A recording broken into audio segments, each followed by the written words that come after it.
नमस्कार बंधूंनो, जय हिंद, जय शिवराय, जय श्रीराम, जय जय श्रीराम.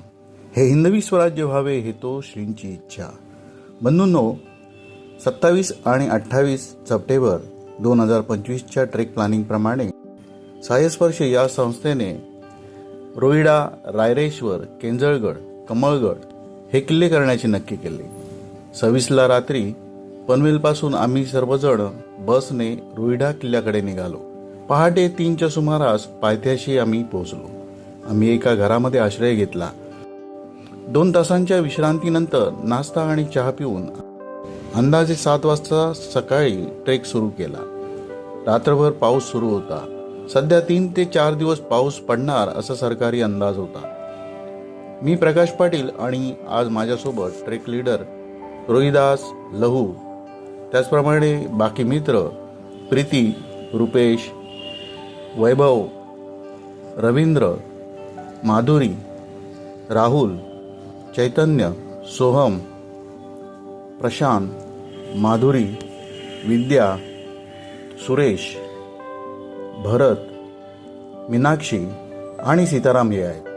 किल्ला छोटा आणि सोपा असल्यामुळे अर्ध्या पाऊण तासामध्ये गड शिखर गाठले.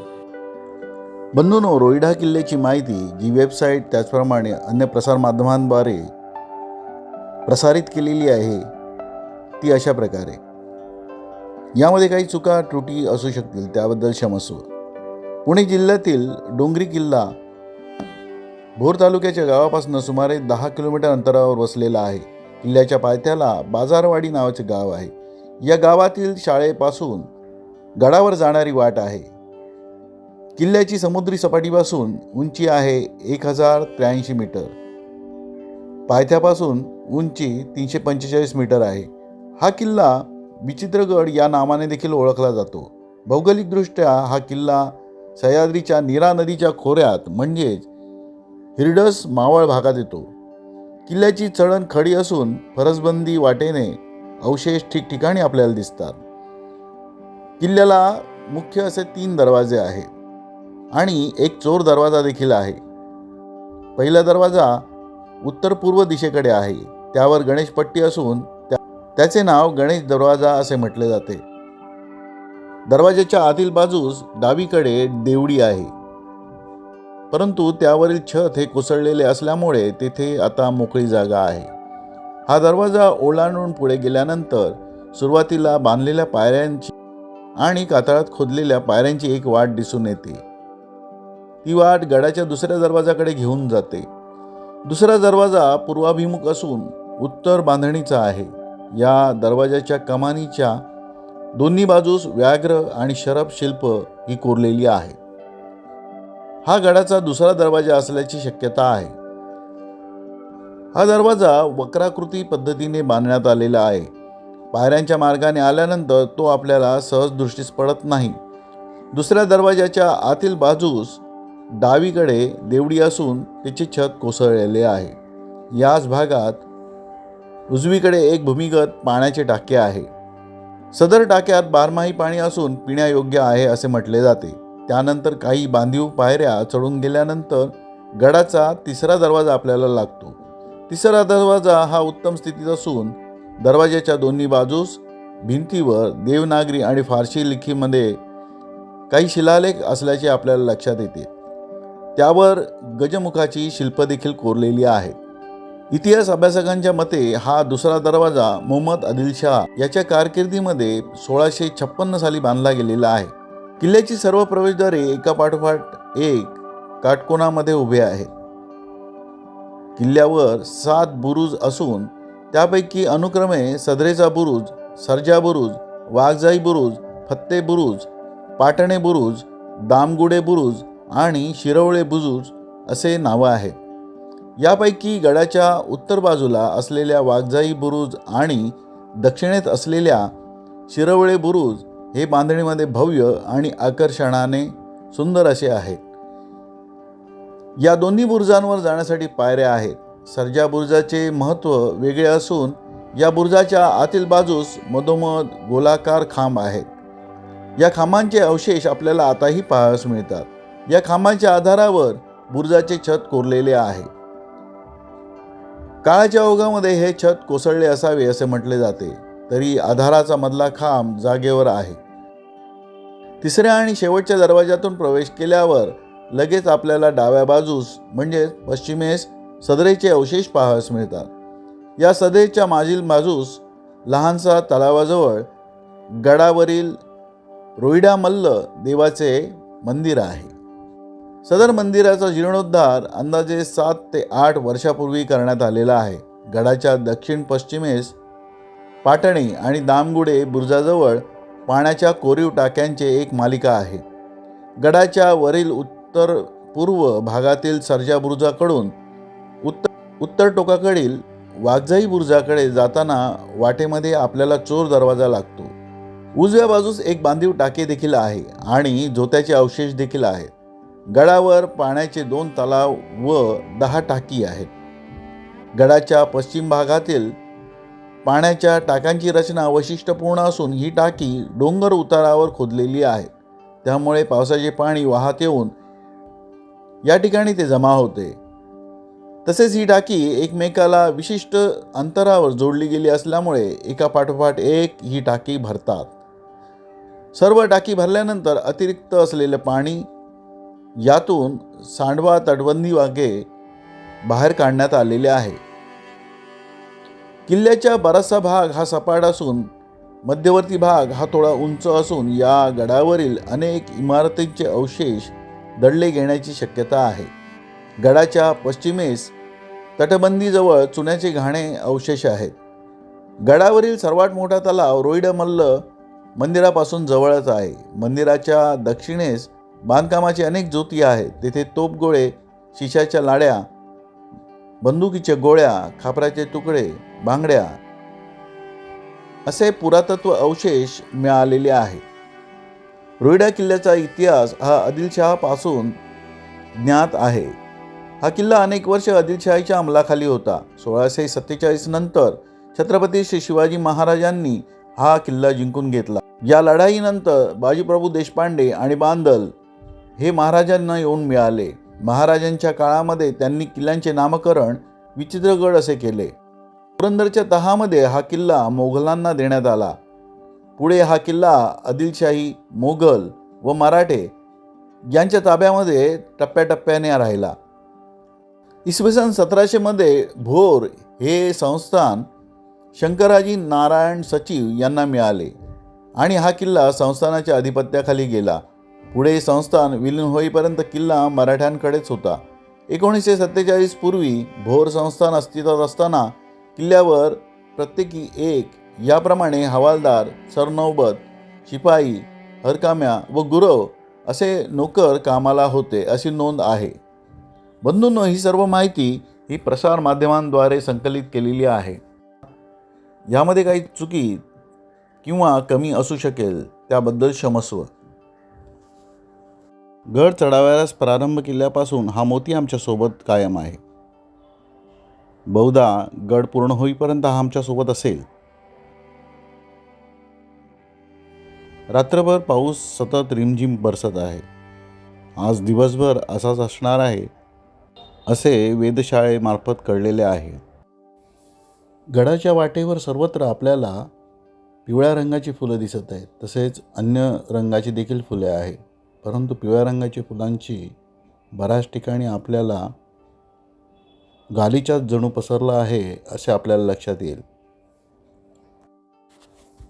या गडावरती रोहिडेश्वराचे मंदिर असल्यामुळे, शंकराचे मंदिर असल्यामुळे वेगवेगळ्या दिवसांमध्ये वर्षभर कार्यक्रम सुरू असतात. श्रावण मासामध्ये तसेच महाशिवरात्री या काळामध्ये भक्तांची रीग या ठिकाणी लागते. त्यामुळे बऱ्याच कठीण ठिकाणी रेलिंग लावण्यात आलेल्या आहेत. आज आमचा ग्रुप आणि यासोबतच आणखीन 2 ट्रेकर्स मंडळी हा किल्ला पाहण्यासाठी आलेले आहेत. बंधूंनो, आपण किल्ल्याच्या पहिल्या द्वारापाशी आलेला आहोत. हा गणेश दरवाजा आहे. अजूनपर्यंत सुस्थितीमध्ये असलेला दरवाजा आहे. गडावर आलेल्या भक्त मंडळींनी ह्या दरवाजाचे पूजन केलेले आहे. आपण दरवाजातून पुढे आल्यानंतर पायऱ्यांचा मार्ग सुरू होतो. या पायऱ्यांच्या मार्गाने आपल्याला गडामध्ये प्रवेश मिळतो. पावसामुळे सर्वत्र झाडझुडपं निर्माण झालेली आहेत. त्यामुळे पायऱ्या तसेच आजूबाजूचे काही अवशेष आहेत ते या झाडीमध्ये लपलेले आहेत, नीटसे कळत नाही आहेत. गडावरती अजूनही उघडीप नाही आहे. पाऊस रिमझिम बरसत असला तरी चहूबाजूस धुके हे कायम आपल्याला दिसत आहे. पावसाळ्याच्या दिवसात निसर्ग संपदा फुललेली असते, ते पाहणे आपल्याला आवडते. त्याचप्रमाणे बरसत असलेल्या पावसामुळे गारवा कायम असल्याने आपल्याला गड चढताना दमछाकही कमी होते. परंतु चहूबाजूचा जो परिसर आहे तो पावसामुळे आपल्याला नीटसा कळत नाही. हा आपल्या समोर आहे गडाचा दुसरा दरवाजा. वरती काही खोबण्या आहेत, त्याचप्रमाणे कमान अतिशय सुंदर आहे आणि हा मार्ग पुढे पायऱ्यांनी गडाच्या दिशेकडे जातोय. आजूबाजूस देवड्या असाव्यात असे लक्षात येते, परंतु झाडाझुडपामुळे नीटसे लक्षात येत नाही. आमच्यापैकी बरेचसे मित्र गडावरती गेलेले आहेत, परंतु अजून 3-4 मित्र ह्या दरवाजापर्यंत पोहोचलेले नाहीत. यांची आम्ही वाट पाहत आहोत. झाडाझुडपांमुळे काहीशा वाटा ह्या लपल्या गेलेल्या आहेत. त्यामुळे अशा वेळी ट्रेकिंगला जाताना आपण ग्रुप सोडू नये, सोबत चालावे. हा मार्ग काहीसा कठीण असावा म्हणून या ठिकाणी रेलिंग लावण्यात आलेली आहे. ज्यावेळेस या गडावरती कार्यक्रम असतात त्यावेळी येथे मोठ्या संख्येने लोक येतात. त्यांच्या सुरक्षेसाठी हे रेलिंग लावलेले आहे.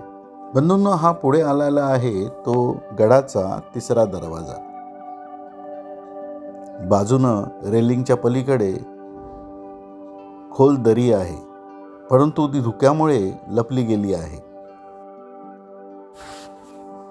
आजचा पूर्ण ट्रेक हा पावसामुळे रेनकोटमध्येच जाणार असे लक्षात येते. पाऊस थोडा देखील थांबत नाही आहे. जोराचा नसला तरी रिमझिम तो सतत बरसत आहे. या गडावर ठिकठिकाणी आपल्याला जुनी बांधकामे दिसत आहेत. या दरवाजाची कमान ही अतिशय सुंदर आहे.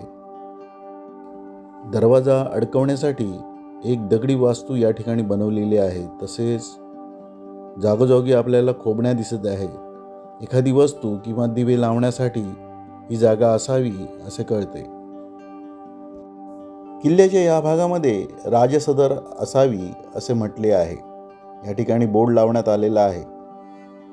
तसेच समोरच आपल्याला हे हनुमानाचे मंदिर दिसत आहे. हे नव्याने बांधलेले आहे असे कळते. हे मंदिर जीर्णोद्धारित करण्यात आलेले आहे. आतील मूर्ती ह्या पुरातनच आहेत. मंदिरातील मूर्ती ही छोटीशी आणि सुंदर आहे. भगवान हनुमानाचे दर्शन घेऊन आम्ही पुढे किल्ला पाहण्यासाठी निघालो. या किल्ल्यावर हनुमान मंदिर तसेच रोहिडेश्वराचे मंदिर या ठिकाणी आपल्याला जर आपण निवासासाठी आलो तर निवास करता येईल अशी जागा आहे.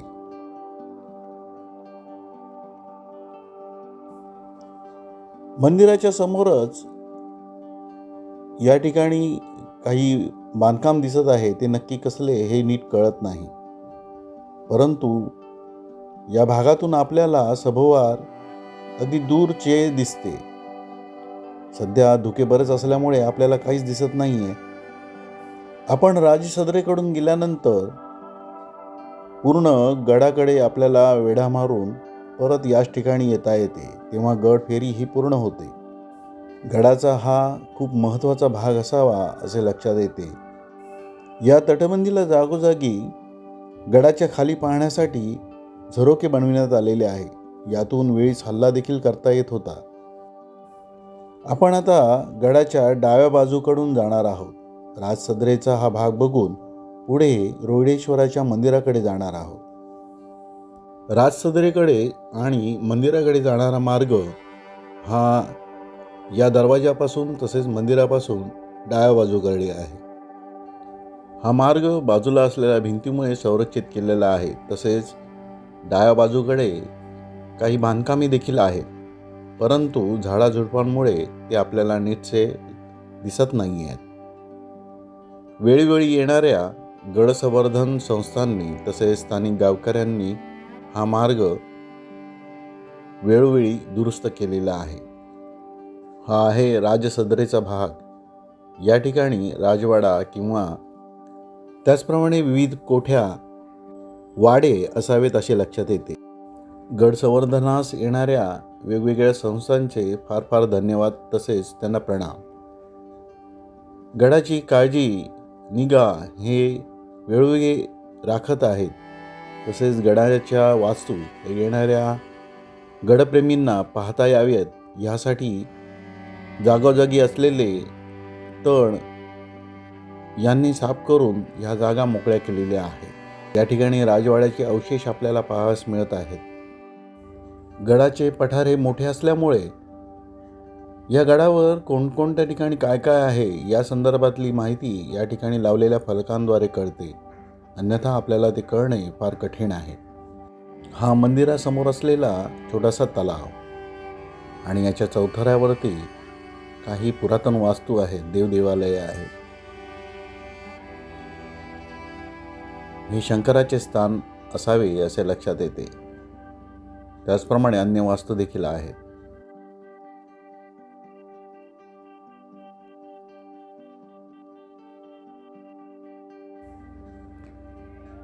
आता आपण पुढे रोहिडेश्वराच्या मंदिराकडे जात आहोत. या ठिकाणची आजूबाजूची व्यवस्था ही ठीक केलेली आहे. हे मंदिर अलीकडेच जीर्णोद्धारित करण्यात आलेले आहे असे कळते. मंदिराचा परिसर हा स्वच्छ करण्यात आलेला आहे. मंदिरासमोरच हे तुळशी वृंदावन आणि या ठिकाणी रोहिडेमल्ल भैरवनाथाचे स्थान आहे. नवरात्रीमध्ये 9 दिवस या ठिकाणी उत्सव असतो. गावातील गावकरी तसेच पंचक्रोशीतील बरेचसे भक्तगण येथे पूजा-अर्चेसाठी येत असतात. काही भक्तगण हे या ठिकाणी निवासासाठीच आहेत. त्यापैकी काही मुंबईवरून आलेले देखील आहेत. रात्रीच्या वेळात तसेच दुपारच्या वेळामध्ये या ठिकाणी महाप्रसादाचा कार्यक्रम असतो. दसऱ्याच्या दिवशी मोठा उत्सव असतो. आजूबाजूच्या गावातील पंचक्रोशीतील भक्तगण या ठिकाणी पूजेसाठी येतात. नियमित पूजा अर्चा, होम हवन, आरती या ठिकाणी होत असते. मंदिरापासून जवळच असलेल्या एका वाड्यामध्ये आपल्याला ह्या जुन्या वास्तू तसेच काही जुन्या काळामध्ये जी साधने वापरली जात असत ती साधने आपल्याला दिसत आहेत. ही दगडाची साधने ह्या गडावरतीच मिळाले असल्याचे सांगितले जाते. मंदिर आणि मंदिराचा परिसर हा जुन्या जीर्ण झालेल्या वास्तूंनी वेढलेला आहे. पुढे एका बुरुजाच्या दिशेकडे जातो. आजूबाजूला असलेल्या झाडाझुडपांमुळे इथून जाणं काहीसे कठीण झाले आहे. चौबाजूला अगदी हिरव्या आणि पिवळ्या रंगाची शाल पांघरावी असे हे दृश्य आपल्याला अगदी मन मोहून टाकतं. एखाद्या स्वर्गाच्या द्वारामध्ये आपण जात आहोत असा आपल्याला काहीसा भास होतो. या मार्गाने आपण चालत असताना आपल्या पायामध्ये चांगल्या प्रकारचे शूज तसेच पूर्ण बाह्य असलेले टी शर्ट असावेत, म्हणजे आपल्याला एखादा कीटक वगैरे चावणार नाही. या झुडपांची उंची काहीशी 5.5 ते 6 फूट उंच एवढी आहे. फुललेल्या या पिवळ्या रंगाच्या फुलांना मिकी माऊस फुलं असे म्हणतात, कारण या फुलांचा विशिष्ट आकार तसेच त्यावरील काळे ठिपके यामुळे आपल्याला मिकी माऊसच्या तोंडासारखे असल्याचे आपल्याला वाटतात. या झुडपांमधून मार्ग काढताना आमचे मित्र दूरपर्यंत कुठे गेले हे नीट लक्षात येत नव्हते. तसेच खालची वाट ही 5 ते 5.5 फूट उंच असलेल्या झुडपामुळे नीटशी लक्षात येत नव्हती. थोडेसे जपूनच चालावे लागत होते. या ठिकाणी ही झुडपं थोडीशी कमी झाली आहेत, त्यामुळे खालची वाट आपल्याला नीट दिसत आहे. परंतु दूर असलेला बुरुज मात्र अजून दृष्टीपथात येत नव्हता. तसेच सभोवार असलेले सौंदर्य आपल्याला या पावसामुळे धुक्यामुळे नीटसे कळत नाही. आधी गेलेले मित्र जे दुसऱ्या ग्रुपचे आहेत ते पुन्हा आम्हाला दिसलेले आहे. खालून आलेला भुबू देखील त्यांच्यासोबत आहे. गड पाहण्यासाठी हे बहुधा दोघच मित्र आलेले आहेत. पुढे हा मार्ग एका बुरुजापाशी जातो. आजूबाजूस असलेल्या दरी आणि थोड्याशा कठीण रस्त्यामुळे रेलिंग लावण्यात आलेल्या आहे. त्यामुळे या बाजूला मार्ग आहे हे काहीसे कळत होते, परंतु आजूबाजूच्या वास्तू ह्या अजूनपर्यंत कुठेतरी हरवलेल्या आहेत. हा शिरवली बुरुज, या बुरुजापासून खाली उतरण्यासाठी वाट आहे ती मुख्य बुरुजाकडे जाते. इथून थेट खाली जाणारी वाट आहे, परंतु ती काहीशी कठीण आहे. इथूनच डाव्या बाजूला खाली उतरण्यासाठी एक रस्ता आहे. त्या मार्गाने आपल्याला या बुरुजाकडे जाता येईल. हा बुरुज अतिशय सुंदर आहे. बुरुजाकडे चढण्यासाठी पायऱ्या आहेत. बहुधा ही जागा ही पहारेकरांसाठी असावी. पायऱ्यांनी आपण वरती चढून गेल्यानंतर गडाच्या सभोवरचा भाग हा आपल्याला दृष्टीपथास येतो. गडावर येणाऱ्या प्रत्येक व्यक्तीवरती या भागातनं लक्ष ठेवता येत होते.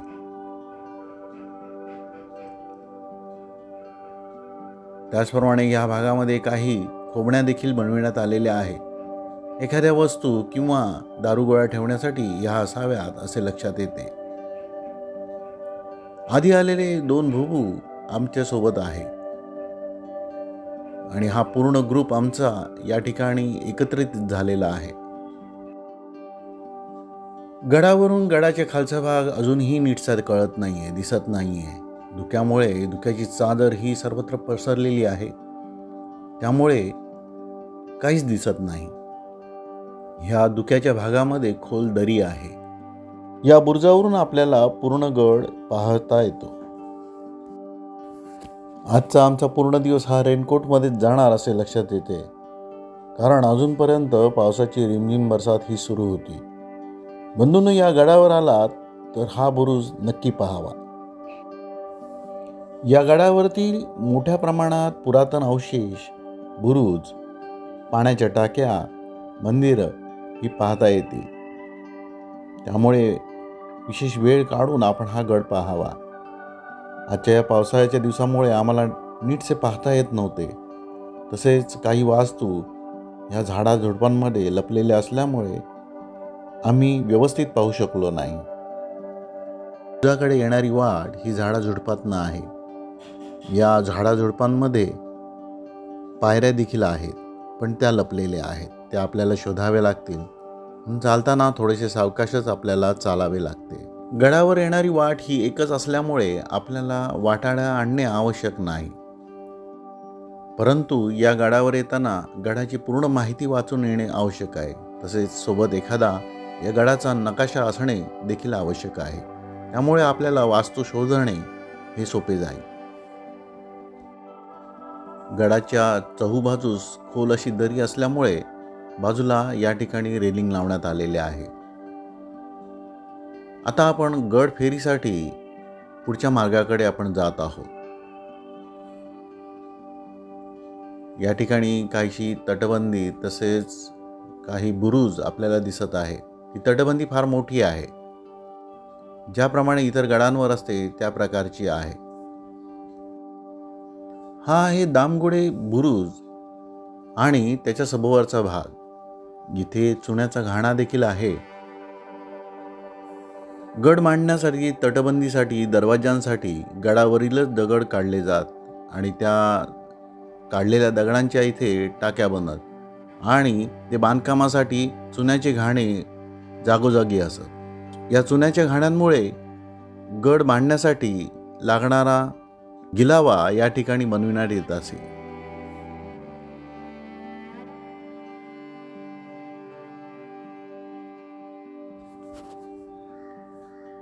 पुढे ही वाट पुढील बुरुजांकडे गड फेरीकडे जाते. डाव्या बाजूला खोल दरी आहे आणि त्या दरीच्या बाजूनच वाट आहे. गडावरील ज्या ठिकाणी वास्तू आहेत त्या ठिकाणी गड संवर्धन केलेले आहे असे लक्षात येते. या ठिकाणी पाण्याची टाकी आहे.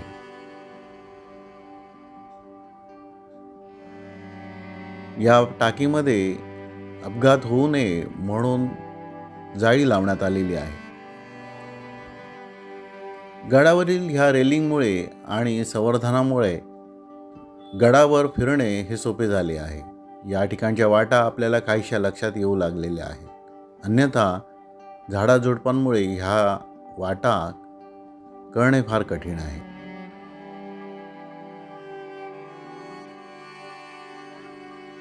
जागोजागी असलेले फलक आपल्याला मार्गदर्शन करीत आहे.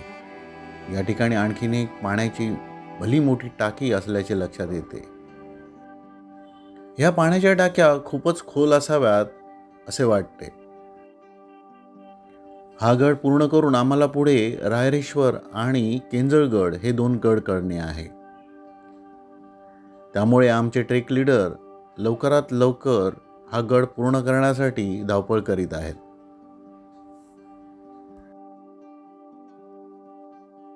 गडाच्या या भागात देखील आपल्याला काही वास्तू असल्याचे दिसते, परंतु तिथपर्यंत आपण जाऊ शकत नाही किंवा या झाडाझुडपांमुळे ती नीटसे लक्षात येत नाही. या ठिकाणी देखील पाण्याची भली मोठी टाकी आहे. येथे आपल्याला 2 टाक्या एकत्रित जोडल्याचे लक्षात येते. मधून एखादी भिंत, दगडी भिंत असल्याचे लक्षात येते आणि या दोन्ही टाक्या मोठ्या आहेत. गडावरील पाण्याचा संचय पाहता या ठिकाणी या गडावरती मोठ्या प्रमाणात लोकवस्ती त्या काळामध्ये असावी असे लक्षात येते. गडाची माहिती आपण आधी वाचल्याप्रमाणे या पाण्याच्या टाक्या या खाली खाली आलेल्या आहेत. म्हणजेच गडावरील एक टाकी भरल्यानंतर दुसरी टाकी भरते, दुसरी नंतर तिसरी, अशा करत पूर्ण पाण्याच्या टाक्या या पुढे पुढे भरत आलेल्या आहेत. या उतारावरती या टाक्यांची विशिष्ट पद्धतीने बांधणी करण्यात आलेली आहे. एका टाकीतले पाणी भरल्यानंतर दुसऱ्या टाकीमध्ये ते सोडण्याची व्यवस्था असल्याचे आपल्याला लक्षात येते. ह्या टाक्या देखील भल्या मोठ्या आहेत. या टाक्या खोदताना जे निघाले दगड त्यांचा वापर बुरुजांसाठी, दरवाजांसाठी, तटबंदीसाठी करण्यात आला. आजच्या या गडाची शूटिंग पूर्ण मीच करत असल्यामुळे माझा फोटोच याच्यामध्ये नाही, म्हणून हा फोटो एका मित्राकडून काढून घेतला आणि ह्या व्हिडिओमध्ये टाकलेला आहे. पुढे हा मार्ग पुढील बुरुजांकडे जातोय. अजून काही बुरुज आपले पाहणे बाकी आहे. गडावरील महत्त्वाच्या बुरुजांमध्ये हा एक महत्त्वाचा बुरुज म्हणजे पाटणे बुरुज. हा व्यवस्थितरित्या बांधण्यात देखील आलेला आहे. ती बाजूला बसण्यासाठी व्यवस्था वन खात्याने केलेली आहे. तसेच कठीण ठिकाणी रेलिंग लावण्यात आलेले आहे. बहुधा येथून दृश्य समोरचं हे अतिशय सुंदर दिसत असावे, परंतु आम्हाला ते काही दिसणार नाही. खालून आलेला भुबू अगदी जवळच्या मित्राप्रमाणे माझ्यासोबत कायम होता. सोबत असलेले मित्र हे अगदी पुढेपर्यंत गेले होते. त्याच्यामुळे मला भरभर जाणे आवश्यक होते. ह्या गडावरील फार प्रसिद्ध असलेली वास्तू म्हणजे वाघजाई बुरुज. हा बुरुज अतिशय मोठा आहे आणि सुंदर देखील आहे. या बुरुजावर जाण्यासाठी पायऱ्या आहेत. या पायऱ्यांनी आपल्याला वरपर्यंत जाता येते. या बुरुजावर काही ठिकाणी खोबण्या आहेत. तसेच बऱ्याच ठिकाणी कोरीव वास्तुकलेचे नमुने देखील आपल्याला पाहता येतील. आपण कोणत्याही गडावरती गेल्यानंतर आपले फोटो काढणे तसेच आजूबाजूचा परिसर चित्रित करणे हे फार महत्त्वाचे असते. आपण काही वर्षांनी, काही दिवसांनी आपण जर पाहत असू तर हे लक्षात येणं फार महत्त्वाचे आहे किंवा आपल्याला कळणे हे देखील महत्त्वाचे वाटते. म्हणून गडांवरती फोटो हे आपण अवश्य काढले पाहिजे. ग्रुपमध्ये ट्रेकिंग करताना आपण ग्रुपच्या सोबत असणे फार आवश्यक आहे. त्यामुळे इतर मित्रांशीही चांगली ओळख होते आणि आणि ट्रेकही चांगल्या प्रकारे पूर्ण करता येतो.